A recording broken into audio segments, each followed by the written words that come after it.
Hello students, today we shall start one new chapter, Heredity and Evolution. We are studying Science and Technology Standard 10th Part 2, Maharashtra SSC Board.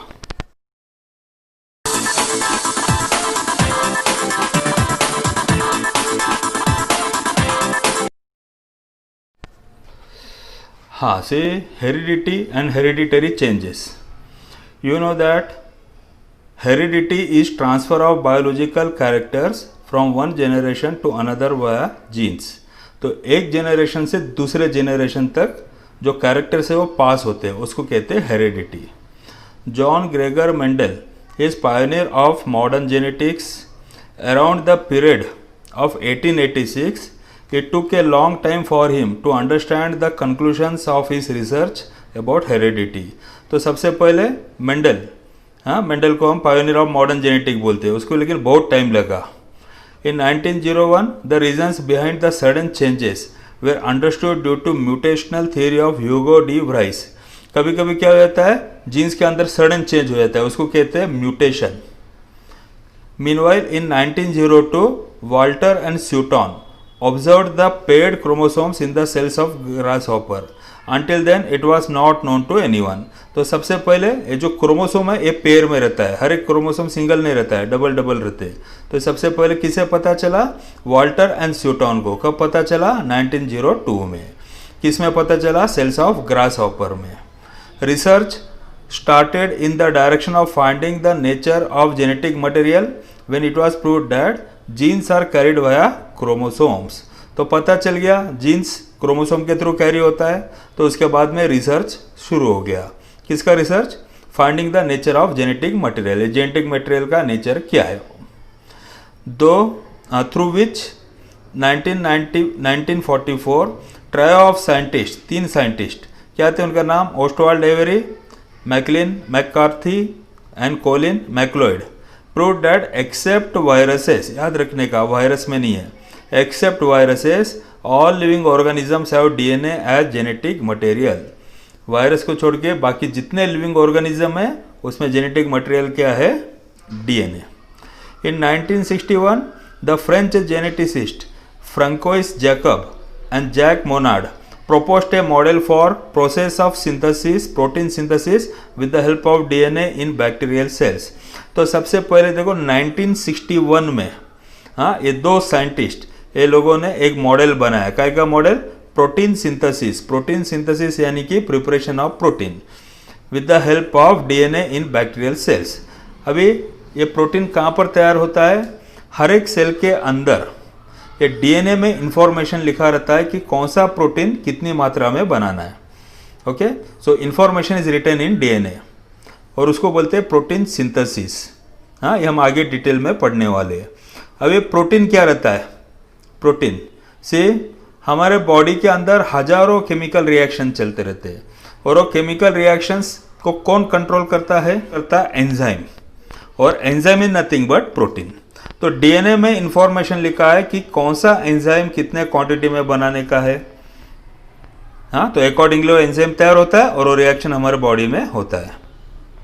It help to uncover genetic codes hidden in DNA. Thereby the technique of recombinant DNA technology emerged which has a vast scope in field of genetic engineering. हम आगे पढ़ने वाले genetic engineering. The science of heredity is useful for diagnosis, treatment and prevention of hereditary disorders. Hereditary disorder means अनुवांशिक disorder, यानी कि एक generation से दूसरे जनरेशन में जो बीमारियां जाती है उसको कहते हैं hereditary disorder. Production of hybrid varieties of animals and plants. Animals and plants के hybrid varieties and in industrial processes in which microbes are. We are going to study now transcription, translation and translocation. With the help of RNA, the genes present in the form of DNA participate in functioning of cell and thereby control the structure and functioning of the body. See, DNA क्या काम करता है, jeans किधर रहता है, DNA में रहता है. DNA का फुल फॉर्म पता है ना सबको, DNA deoxyribose nucleic acid. DNA के अंदर रहता है जीन्स और ये DNA क्या करता है, RNA के हेल्प से. RNA का मतलब क्या है, ribose nucleic acid. DNA and RNA दोनों में मेन डिफरेंस क्या है? इसमें राइबोस शुगर है, इसमें डीऑक्सी राइबोस शुगर है। राइबोस शुगर से डीऑक्सी राइबोस शुगर में एक ऑक्सीजन कम रहता है। डीएनए के मॉलिक्यूल में आरएनए के मॉलिक्यूल से, हाँ, डीएनए का जो शुगर राइबोस शुगर जो डीऑक्सी राइबोस शुगर है उसमें इससे एक ऑक्सीजन कम रहता है राइबोस शुगर से। Participate in the functioning of cell thereby control the structure and functioning of the body। हाँ, structure and functioning of the body इसको कौन कंट्रोल करता है? जो प्रोटीन्स जो तैयार हो रहे हैं, हाँ, और वो प्रोटीन्स कौन तैयार कर रहा है? DNA with the help of RNA. Information about protein synthesis is stored in DNA and synthesis of appropriate proteins as per requirement is necessary for the body. तो प्रोटीन का जो सिंथेसिस है यानी कि प्रिपरेशन है उसका इंफॉर्मेशन कहाँ पर स्टोर्ड है? डीएनए में। And synthesis of appropriate proteins, हाँ, तो कौन से प्रोटीन्स चाहिए हमको, हाँ, उसको कितना प्रिपेयर करने का है एज पर रिक्वायरमेंट, हाँ, ये कौन करता है? डीएनए करता है। These proteins are synthesized by DNA through RNA. तो डीएनए आरएनए के हेल्प से ये प्रोटीन को सिंथेसाइज करता है। This is called central dogma. तो सेंट्रल डोग्मा का मतलब क्या है? Preparation of proteins by DNA with the help of RNA, उसको कहते हैं central dogma. mRNA is produced as per the sequence of nucleotides on DNA. Only one of the two strands of DNA is used in this process. The sequence of nucleotides in mRNA being produced is always complementary to DNA strand used for synthesis. Besides, there is uracil in RNA instead of thymine of DNA. And this process of RNA synthesis is called as transcription. हाँ, क्या समझा? कुछ नहीं समझा। हाँ, सबसे पहले हम देखेंगे न्यूक्लियोटाइड क्या होता है।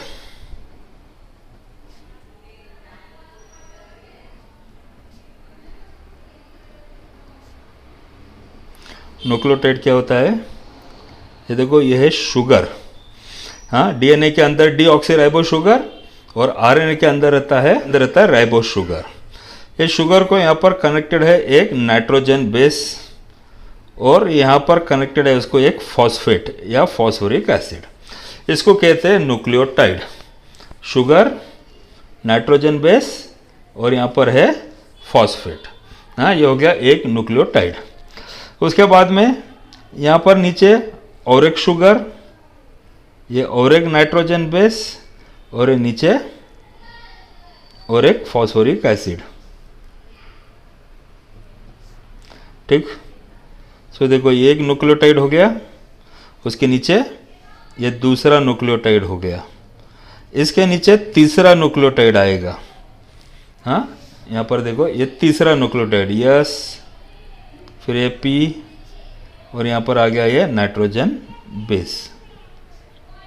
हाँ, ये तीसरा न्यूक्लियोटाइड हो गया। सो ऐसा long chain of nucleotide, nucleotide का एक बहुत बड़ा चेन बनता है। और न्यूक्लियोटाइड का जो बड़ा चेन है इसको कहते हैं स्ट्रैंड ऑफ डीएनए। अभी डीएनए में दो स्ट्रैंड रहता है। अब यहाँ पर एक नाइट्रोजन बेस आ गया, यहाँ पर और एक नाइट्रोजन बेस आएगा, यहाँ पर और एक शुगर का मॉलिक्यूल आएगा और यहाँ पर एक फॉस्फेट का ग्रुप आएगा। दिख रहा है? ये और एक न्यूक्लियोटाइड हो गया है। उसके बाद में ये फॉस्फेट ग्रुप, ये शुगर मॉलिक्यूल, ये नाइट्रोजन बेस, उसके बाद में वापस यहाँ पर फॉस्फेट ग्रुप, यहाँ पर शुगर मॉलिक्यूल,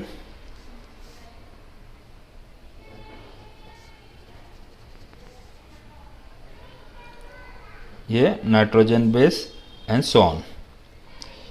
ये डीएनए का दूसरा स्ट्रैंड तैयार हो गया है। हाँ, ये दोनों स्ट्रैंड में देखो एक डिफरेंस दिख रहा है क्या? इसमें फॉस्फेट का ग्रुप नीचे की तरफ है, इसमें ऊपर की तरफ है। ठीक है, इसमें डायरेक्शन नीचे की तरफ है और इसमें डायरेक्शन ऊपर की तरफ है। हाँ, मैं तुमको सिंपल वर्ड्स में एक्सप्लेन कर रहा हूँ, इसका डिटेल जो है तुम आगे हायर क्लासेस में पढ़ने वाले हो। हाँ, तो एक न्यूक्लियोटाइड, ये दूसरा न्यूक्लियोटाइड, एक न्यूक्लियोटाइड, ये दूसरा न्यूक्लियोटाइड। हाँ, तो ऐसा न्यूक्लियोटाइड का एक लंबा यहाँ पर एक चेन तैयार हो गया, इसको बोलते हैं एक स्ट्रैंड। ये डीएनए का एक स्ट्रैंड हो गया है और ये डीएनए का दूसरा स्ट्रैंड हो गया। सो डीएनए के दो स्ट्रैंड है, दो स्ट्रैंड में कनेक्शन दिख रहा है कि दोनों नाइट्रोजन बेसेस के बीच में बॉन्ड रहता है, ये दोनों नाइट्रोजन बेस जो है इसके बीच में बॉन्ड। हाँ, सो हमारा डीएनए मॉलिक्यूल इस तरह से तैयार हो गया, दिख रहा है, ये सीडी के जैसे हो गया है। ये डीएनए का एक स्ट्रैंड है, ये डीएनए का दूसरा स्ट्रैंड है, और कनेक्शन किसके बीच में रहता है, ये दो नाइट्रोजन बेसेस के बीच में बॉन्ड रहता है। ओके, हाँ, अभी जो नाइट्रोजन बेसिस है डीएनए के अंदर 4 टाइप के नाइट्रोजन बेसिस है। एक है A T C G. Okay, A T C G. A का मतलब है एडेनाइन, टी का मतलब है थायमाइन, सी का मतलब है साइटोसाइन, और जी का मतलब है गुआनाइन। ओके, हाँ, और हमेशा ये जो बॉन्ड जो फॉर्म होता है ये ए और टी के बीच में बॉन्ड फॉर्म होता है, हाइड्रोजन बॉन्ड फॉर्म होता है, और सी और जी के बीच में बॉन्ड फॉर्म होता है। ओके, तो सपोज यहाँ पर अगर ए है तो यहाँ पर क्या रहेगा, यहाँ पर टी है, यहाँ पर जी है तो यहाँ पर क्या रहेगा, सी, यहाँ पर टी है तो यहाँ पर क्या रहेगा, ए। इसलिए दोनों जो स्ट्रैंड्स है ना, दोनों एक दूसरे को कॉम्प्लीमेंटरी है। ए का कॉम्प्लीमेंटरी है टी, टी का कॉम्प्लीमेंटरी है ए, सी का कॉम्प्लीमेंटरी है जी, जी का कॉम्प्लीमेंटरी है सी। सो ये डीएनए के 2 स्ट्रैंड तैयार हो गए हमारे।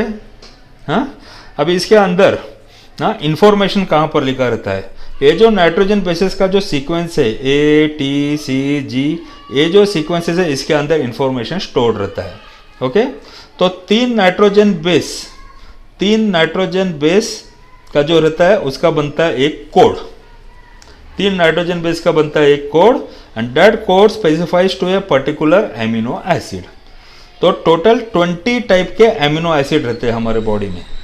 ओके, और हर एक एमिनो एसिड को एक एक कोड है। हाँ, हर एक एमिनो एसिड को एक एक कोड है, और इसे 3 व्हाट वी से नाइट्रोजन बेस, हाँ, इसका बनता है एक कोड। सो अभी सपोज ये डीएनए है, तो डीएनए के अंदर 1 2 3 एक एमिनो एसिड हो गया, 1 2 3 ये दूसरा एमिनो एसिड हो गया, ये देखो एक एमिनो एसिड हो गया। हाँ, ये दूसरा एमिनो एसिड हो गया, 1 2 3 ये तीसरा एमिनो एसिड हो गया। हाँ, सो डीएनए के 2 स्ट्रैंड में से हमने क्या किया, हमने अगर एक स्ट्रैंड के ऊपर अगर रीड किया तो we are getting a sequence of amino acid.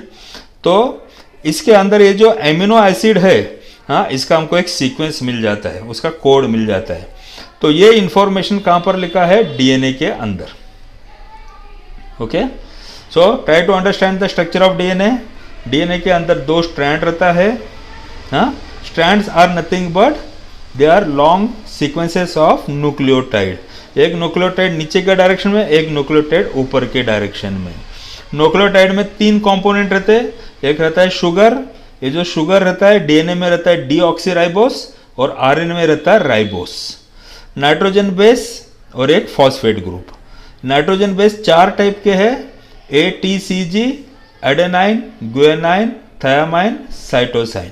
Okay, अब इसके अंदर जो पेयरिंग होता है, 2 स्ट्रैंड्स रहते हैं, दोनों स्ट्रैंड के बीच में जो पेयरिंग होता है वो नाइट्रोजन बेस के बीच में होता है, ए का और टी का, और सी का और जी का। हाँ, तो इसको याद रखने का, ट्रिक याद रखने का, इसका ट्रिक क्या है, ए टी सी जी याद रखने का। A always pairs with T, T pairs with A, C with G, and G with C. Okay, तो बहुत बार स्टूडेंट्स यहाँ पर कंफ्यूज हो जाते हैं। तो कैसे याद रखने का, सिंपल चीज है, तुमको याद रखने का है एट चर्च गेट। हाँ, मुंबई में एक रेलवे स्टेशन है, उसका नाम है चर्च गेट। सो याद रखने का at church gate. So A always pairs with T and C always pairs with G. Okay, so A का कॉम्प्लीमेंटरी नाइट्रोजन बेस क्या है, टी, टी का कॉम्प्लीमेंटरी कौन है, ए, सी का है जी, और जी का है सी। इसलिए ये दोनों स्ट्रैंड जो एक दूसरे के कॉम्प्लीमेंटरी है, और दोनों का डायरेक्शन ऑपोजिट डायरेक्शन, इसको हम एंटी पैरेलल बोलते हैं। ओके, सो ये बन गया, देखो हमारा डीएनए का मॉलिक्यूल बहुत बड़ा मॉलिक्यूल रहता है। अच्छा, ये मॉलिक्यूल को क्या करने का, अभी ट्विस्ट करने का। ये जो मॉलिक्यूल है इसको ट्विस्ट करने का, इसको घुमाने का, ऐसा पकड़ के इसको जब हम ट्विस्ट करते हैं, हाँ, तो हमको ऐसा टाइप का मॉलिक्यूल मिलेगा। हाँ, जैसे सीडी है, सीडी को हमने अगर ट्विस्ट किया उसको हम कहते हैं डबल हेलिक्स। तो डीएनए का शेप क्या रहता है, डबल हेलिक्स। हाँ, ये भी हम आगे हायर क्लासेस में डिटेल में पढ़ेंगे। ओके। हाँ, ये हो गया डीएनए। सो डीएनए का बेस पक्का हो गया तुम्हारा। डीएनए में 2 स्ट्रैंड रहते, दोनों स्ट्रैंड जो रहता है एंटी पैरेलल। एंटी पैरेलल का मतलब एक नीचे के डायरेक्शन में तो एक ऊपर के डायरेक्शन में। स्ट्रैंड क्या रहता है डीएनए का? It is a long chain of nucleotide. Nucleotide में 3 कंपोनेंट रहते, एक है शुगर, फिर नाइट्रोजन बेस और उसके बाद में फॉस्फेट ग्रुप। ओके। हाँ, तो दोनों एंटी पैरेलल स्ट्रैंड है। अच्छा, इसके अंदर जो नाइट्रोजन बेस जो रहता है, इसमें जो नाइट्रोजन बेस है, हाँ, वो 4 टाइप के रहते हैं। हाँ, एडेनाइन, थायामाइन, गुआनाइन, साइटोसाइन। ए का पेयरिंग हमेशा टी से होता है, टी का पेयरिंग हमेशा ए से होता है। हाँ, जी का सी से होता है, सी का जी से होता है। इसलिए दोनों जो स्ट्रैंड रहते हैं दोनों एंटी पैरेलल है, और we can say that each strand is complementary of other strand. दोनों एक दूसरे के कॉम्प्लीमेंटरी है। ठीक है। हाँ, ये हो गया। ये हमने भी क्या पढ़ा? ये हो गया डीएनए। अभी आरएनए क्या रहता है? आरएनए के अंदर रहता है सिर्फ एक ही स्ट्रैंड। आरएनए में एक ही स्ट्रैंड रहता है, शुगर रहता है, एक नाइट्रोजन बेस रहता है, एक फॉस्फेट ग्रुप रहता है। उसके बाद में वापस शुगर, एक नाइट्रोजन बेस, हाँ, एक फॉस्फेट ग्रुप। हाँ, तो आरएनए के अंदर एक ही स्ट्रैंड रहता है और डीएनए के अंदर 2 स्ट्रैंड रहता है। आरएनए में और डीएनए में और एक डिफरेंस है। आरएनए में जो शुगर रहता है वो शुगर रहते हैं, शुगर क्या रहता है उसके अंदर? एडेनाइन तो रहता ही है, टी नहीं रहता है उसके अंदर। टी के जगह रहता है यू, और सी रहता है और जी रहता है। हाँ, so what are the nitrogen bases? इसमें जो नाइट्रोजन बेसिस आरएनए में, वो कौन कौन से नाइट्रोजन बेसिस रहते हैं इसके अंदर?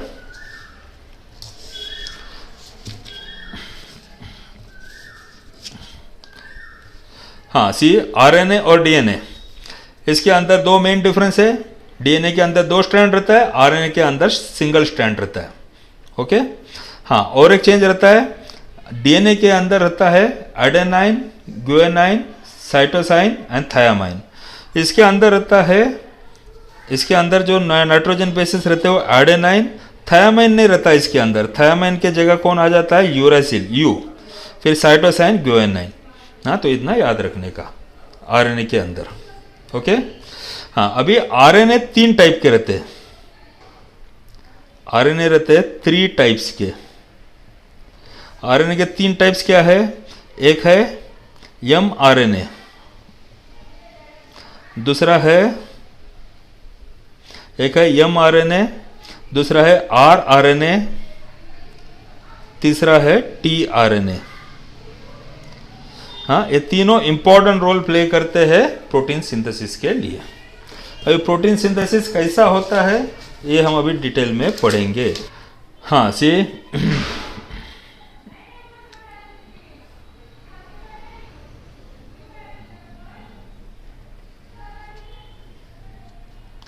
ये हमारा सेल, ये हमारा सेल है।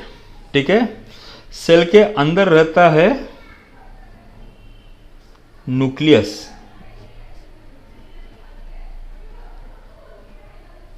ये तो सबको पता है, सेल के अंदर है न्यूक्लियस।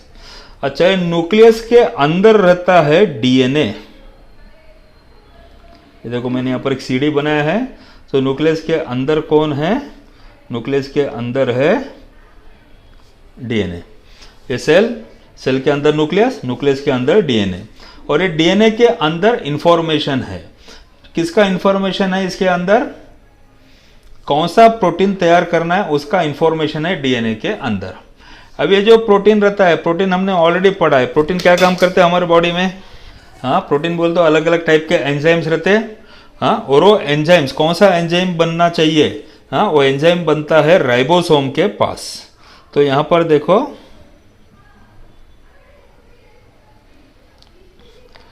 ये है राइबोसोम।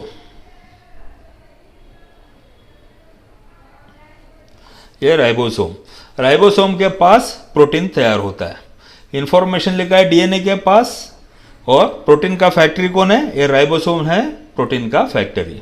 अब ये प्रोटीन क्या रहता है? What is protein?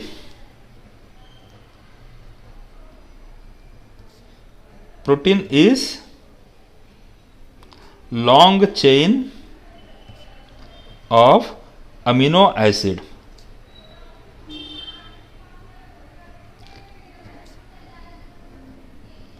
प्रोटीन है long chain of amino acid.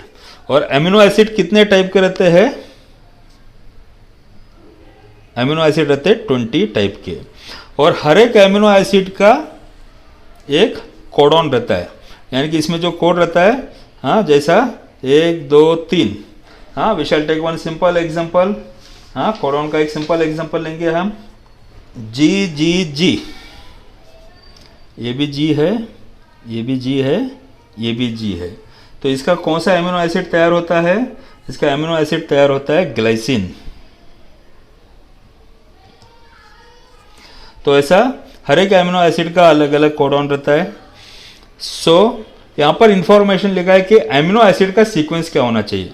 अगर 20 टाइप के अमीनो एसिड है, हाँ, जैसे इंग्लिश के अंदर 26 अल्फ़ाबेट है, 26 अल्फ़ाबेट के डिफरेंट कॉम्बिनेशन से डिफरेंट वर्ड तैयार होता है। उसी तरह ये 20 टाइप ऑफ अमीनो एसिड जो है, इसके डिफरेंट कॉम्बिनेशन से, डिफरेंट सीक्वेंस से डिफरेंट प्रोटीन्स तैयार होते हैं। ओके, हाँ, तो अमीनो एसिड 20 टाइप के अमीनो एसिड, इसका जो सीक्वेंस है वो डिसाइड करता है कि वो कौन सा प्रोटीन है। और कौन सा प्रोटीन, वो इन्फॉर्मेशन कहाँ पर लिखा है? डीएनए के पास लिखा है।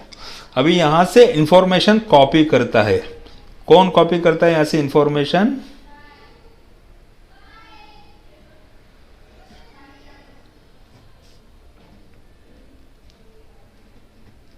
mRNA। mRNA का काम क्या है? मैसेंजर। mRNA का मीनिंग है मैसेंजर आरएनए। मैसेंजर आरएनए क्या काम करता है? यहाँ इसके अंदर जाता है, न्यूक्लियस के अंदर, और यहाँ से ये डीएनए को क्या करता है? डीएनए को 2 पार्ट में स्प्लिट कर देता है। ऐसा 2 पार्ट में स्प्लिट कर दिया तो एक स्ट्रैंड सेपरेट हो गया। हाँ, उसके पास से इंफॉर्मेशन कॉपी कर लेता है। ओके, अभी जो mRNA जो इंफॉर्मेशन कॉपी करता रहता है, वो क्या करेगा? अगर समझो यहाँ पर डीएनए के ऊपर अगर A है, उसको कॉपी करेगा U। यहाँ पर T है तो उसको कॉपी करेगा C। यहाँ पर C है तो उसको कॉपी करे, अगर T है उसको कॉपी करेगा A, C है तो उसको कॉपी करेगा G। सो कॉम्प्लीमेंट्री इंफॉर्मेशन कॉपी करता है। इसके ऊपर जो इंफॉर्मेशन है उसको कहते हैं कोडॉन। हाँ, सो ये 3 देखो, 1 2 3, ये 3 मिलकर एक कोड तैयार होता है, एक कोडॉन बोलते हैं। ये दूसरे 3 का दूसरा कोडॉन, ये तीसरे 3 का तीसरा कोडॉन। सो mRNA क्या करता है? ये पूरा इंफॉर्मेशन यहाँ से कॉपी करता है। वहाँ से कॉपी करने के बाद यहाँ पर आ जाता है। यहाँ पर आने के बाद में यहाँ पर रहता है rRNA। ये rRNA क्या काम करता है? इसको यहाँ पर ठीक से एक लाइन में इसको अरेंज कर देता है। mRNA को यहाँ पर अरेंज कर देता है। mRNA यहाँ पर अरेंज हो गया। उसके बाद में tRNA, यहाँ पर है tRNA। देखो tRNA क्या काम करता है? tRNA के ऊपर वापस देखो, यहाँ पर ये 3 सीक्वेंस है। तो 20 टाइप के tRNA, 20 टाइप के अमीनो एसिड, वैसे 20 टाइप के tRNA। ये tRNA क्या करते हैं? यहाँ पर अमीनो एसिड है। ये सेल का जो साइटोप्लाज्म है, इसके अंदर बहुत सारे अमीनो एसिड है। यहाँ से एक एक अमीनो एसिड को पकड़ के लेके आते हैं, और यहाँ पर जो सीक्वेंस है वो सीक्वेंस के हिसाब से वहाँ पर एक लाइन में उसको अरेंज कर देते। समझ में आ रहा है? tRNA एक एक अमीनो एसिड को सेलेक्ट करके यहाँ पर अटैच करके लेकर आते हैं और उसको यहाँ पर छोड़ देते हैं। तो ये जो rRNA, mRNA के ऊपर हमारा जो इंफॉर्मेशन है उसके हिसाब से, हाँ, एक 3 का यहाँ पर कोडॉन है हमारे पास। हाँ, वो कोडॉन को मैच होने वाला अमीनो एसिड को यहाँ पर लाकर छोड़ देगा, दूसरे को लाकर छोड़ देगा। ऐसा पूरा हमको सीक्वेंस ऑफ अमीनो एसिड मिल जाता है, और rRNA के हेल्प से अमीनो एसिड का एक बड़ा चेन बन जाता है। ये देखो, अमीनो एसिड का एक बड़ा चेन बन गया। हाँ, और इसको कहते हैं प्रोटीन। समझ में आ गया? तो इंफॉर्मेशन लिखा है डीएनए में। डीएनए से इंफॉर्मेशन कौन कॉपी करता है? mRNA जाता है राइबोसोम के पास। राइबोसोम के पास कौन है? rRNA। राइबोसोम क्या करता है? इसको प्रॉपरली ओरिएंट करता है, और टीआरएनए ट्रांसफर आरएनए, टीआरएनए का मतलब है ट्रांसफर आरएनए, वो क्या काम करता है, साइटोप्लाज्म से इसके ऊपर जो सीक्वेंस है वो सीक्वेंस के हिसाब से एमिनो एसिड को लाकर यहाँ पर जमा कर देता है और आरएनए के हेल्प से उसको अटैच कर देता है और ये बन गया प्रोटीन। समझ में आ गया? ये सिंपल वर्ड्स में मैंने तुमको बताया, इंफॉर्मेशन प्रोटीन का लिखा है डीएनए में, उसको कॉपी करता है एमआरएनए और वो एमआरएनए न्यूक्लियस के अंदर से कॉपी करके कहाँ पर आता है, वो आता है राइबोसोम के पास, राइबोसोम उसको प्रॉपरली ओरिएंट करता है और टीआरएनए 20 टाइप के अमीनो एसिड, 20 अलग अलग टाइप के टीआरएनए रहते हैं, तो वो इंफॉर्मेशन के हिसाब से वहाँ पर वो पर्टिकुलर एमिनो एसिड को लाकर यहाँ पर अटैच कर देते हैं और वो long chain of amino acid को कहते हैं प्रोटीन। अभी हम पढ़ेंगे टेक्स्ट बुक में क्या दिया है। हाँ, see with the help of RNA the genes present in the form of DNA participate in the functioning of cell and thereby control the structure and functioning of the body. Information about protein synthesis is stored in the DNA. Information कहाँ पर stored है? DNA में. And synthesis of appropriate proteins as per requirement is necessary for the body. These proteins are synthesized by DNA through RNA. DNA synthesize करता है protein को किसके help से? RNA के हेल्प से. This is called central dogma. mRNA is produced as per the sequence of nucleotides on DNA. Only one of the two strands of DNA is used in this process. तो DNA के 2 strand में से एक ही strand use होता है, हमने यहाँ पर ऑलरेडी देखा है। See, you can see here. यहाँ पर हमने देखा है 2 स्ट्रैंड को ओपन कर दिया जाता है और एक स्ट्रैंड के ऊपर जो सीक्वेंस है उसको कॉपी किया जाता है। So only 1 strand is used in this process. The sequence of nucleotides in mRNA being produced is always complementary to DNA strand used for synthesis. तो mRNA जो कॉपी करता है वो कॉम्प्लीमेंट्री इंफॉर्मेशन को कॉपी करता है। हाँ, जैसा A रहेगा तो A के जगह T नहीं कॉपी करेगा, U कॉपी करेगा। हाँ, थायमिन नहीं रहता है RNA के अंदर, RNA के अंदर थायमिन के जगह रहता है यूरासिल U. C रहेगा तो क्या कॉपी करेगा? G. हाँ, मैंने ऑलरेडी बताया तुमको, हाँ याद रखने का ATCG और आरएनए के लिए याद रखने का AUCG, A के जगह U, C के जगह G. Besides there is uracil in RNA instead of thymine of DNA. DNA में थायमिन रहता है, थायमिन के जगह यूरासिल रहता है RNA के अंदर. This process of RNA synthesis is called as transcription. Okay? So ये जो इंफॉर्मेशन कॉपी करके mRNA तैयार हो गया है हमारा, उसको कहते हैं ट्रांसक्रिप्शन. ट्रांसक्रिप्शन का मतलब है कॉपिंग. The mRNA formed in nucleus comes in cytoplasm. Nucleus के अंदर mRNA तैयार हुआ था, वो साइटोप्लाज्म में आ गया. It brings in coded message from DNA. Message contains the codes for amino acid. Amino acid का कोड रहता है किसके अंदर? वो मैसेज में. The code for each amino acid consists of 3 nucleotides. It is called triplet codon. मैंने बताया already तुमको, हाँ, 3 का एक सीक्वेंस रहता है. Dr. Hargobind Khorana, a scientist of Indian origin, has made an important contribution in discovery of triplet codons for 20 amino acid. तो ये जो डॉक्टर हरगोविंद खोराना है, इंडियन ओरिजिन का साइंटिस्ट है, उसने डिस्कवर किया ट्रिपलेट कोडॉन 20 एमिनो एसिड का. For this work he has been awarded the Nobel Prize in 1968 along with 2 other scientists. Each mRNA is made up of thousands of triplet codons. एक mRNA के अंदर हजारों triplet codon रहता है. As per the message on mRNA, amino acids are separated by tRNA. ये भी हमने देखा, tRNA क्या करता है? हाँ, एक एमिनो एसिड को लेकर आता है मैसेज के हिसाब से. For this purpose, tRNA has anticodon having complementary sequence to the codon on mRNA. हाँ, ये क्या चीज़ है? हाँ, यहाँ पर हमने देखा ये जो tRNA है, ये जो tRNA है इसके ऊपर एंटीकोडॉन.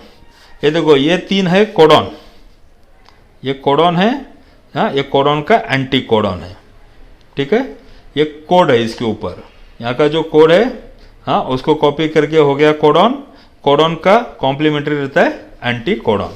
सो टीआरएनए के ऊपर क्या रहता है? एंटीकोडॉन रहता है. Having complementary sequence to codon on mRNA, this is called as translation. हाँ, तो इसके पहले हमने ट्रांसक्रिप्शन देखा था, हमने यहाँ पर हमने देखा था ट्रांसक्रिप्शन. ट्रांसक्रिप्शन बोलते इंफॉर्मेशन को कॉपी किया. और यहाँ पर अभी आ गया वर्ड ट्रांसलेशन। ट्रांसलेशन का मीनिंग क्या है? ट्रांसलेशन का मीनिंग है जो इंफॉर्मेशन को कॉपी किया उसको ट्रांसलेट किया। किस में ट्रांसलेट किया? एमिनो एसिड में।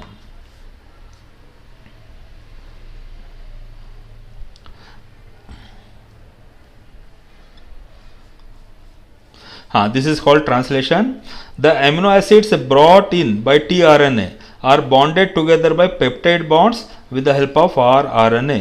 तो हमने देखा जो एमिनो एसिड का जो बड़ा चेन आ गया था, हाँ, उसको कौन ज्वाइन करता है? आरआरएनए। और वो जो बॉन्ड फॉर्म होता है उसको कहते हैं पेप्टाइड बॉन्ड, यानी कि दो एमिनो एसिड के बीच में जो बॉन्ड फॉर्मेशन है it is known as peptide bond. During this process, ribosome keeps on moving from one end of mRNA to other end by the distance of one triplet codon। तो हमने देखा है, यहाँ पर देखो, यहाँ पर दिया है बाजू के फिगर के अंदर, ये mRNA स्ट्रेट रहता है, हाँ, ये राइबोसोम है, हाँ। अब ये राइबोसोम क्या काम करता है? तीन तीन के अंतर से, तीन तीन के स्टेप में मूव होते जाता है, हाँ, और ये mRNA उसमें से पास होते जाता है। यहाँ पर देखो ये दिया है tRNA, दिख रहा है tRNA, 1 2 3, ये दिख रहा है, ये एंटी कोडॉन है, और इसके ऊपर 1 2 3 ये क्या है? कोडॉन है।